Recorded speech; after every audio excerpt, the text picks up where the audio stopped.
Let's talk about value pricing if you're trying to come up with a pricing strategy for your small business or self-employed business. We talked about cost plus strategy of pricing, and that's where you do a business plan and you figure out how much money it costs you to do your business.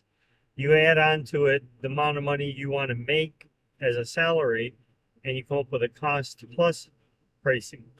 Value pricing is different. It's actually usually more than cost plus pricing for a product or service, and it's based on the alternatives to what your product or service is and what the expense of the alternatives are. For example, we're in a small town that's an hour and a half away from any major city.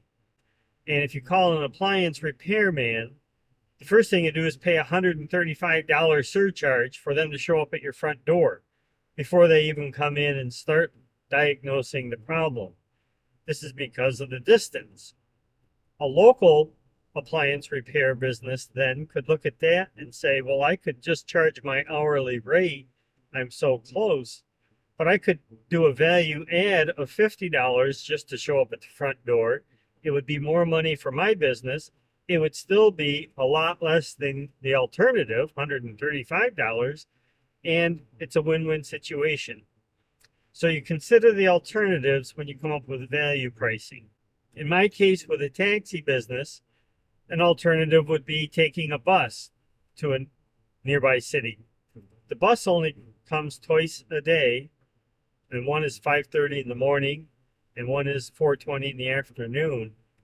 So the alternative would be to call a taxi to go on the schedule that you wanted to go on. Now, of course, I charge more for my taxi than a bus ticket, but I'm replacing or I'm an alternative to a scheduling issue.